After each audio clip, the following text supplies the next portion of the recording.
দুর্বার রাজশাহীকে নিয়ে বিপিএল এ যে জটিলতা তা কিন্তু এখনো পুরোপুরি শেষ হয়ে যায়নি। তারা যেটা বলেছিল যে রংপুরের বিপক্ষে এই ম্যাচে তারা নামবে না, বয়কট করবে, কারণ তারা তাদের পারিশ্রমিকটা যেভাবে আসলে আশ্বাস দেওয়া হয়েছিল ফ্র্যাঞ্চাইজি থেকে সেভাবে তারা পায়নি। তবে কিছুক্ষণ আগে 4:30টায় টিম বাস ছাড়ার কথা হোটেল থেকে, তার ঠিক আগ মুহূর্তে প্লেয়ারদেরকে 50% একটা চেক দেওয়া হয়েছে মালিক পক্ষের কাছ থেকে।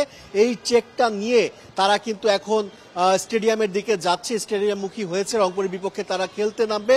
তবে যেটা আসলে তারা আশঙ্কা করছে যে চেকটা তারা পেয়েছে সেই চেকটা তারা ভাঙাতে পারবে কিনা, অর্থাৎ বাউন্স করবে কিনা, সেই অনিশ্চয়তা কিন্তু তাদের মধ্যে আছে। অনেকটা প্লেয়ার, যেসব প্লেয়ারগুলো বাসে উঠছিল, তাসকিন, বিজয়, তারা কিন্তু প্রত্যেকেই বলছিল যারা তারা মন খারাপ নিয়ে তারা মাঠে যাচ্ছে। এবং যেটা আসলে আমরা দেখতে পেলাম সবচেয়ে অ্যালার্মিং বিষয়, যে কোনো বিদেশি ক্রিকেটার কিন্তু এই টিম বাসে নেই, টিমের সঙ্গী হচ্ছে না। অর্থাৎ বিদেশি যেসব ক্রিকেটার আছে তারা প্রত্যেকেই কিন্তু এই হোটেলে আছে, টিম হোটেলে আছে। তারা কিন্তু রংপুরের বিপক্ষে ম্যাচ তারা বয়কট করেছে।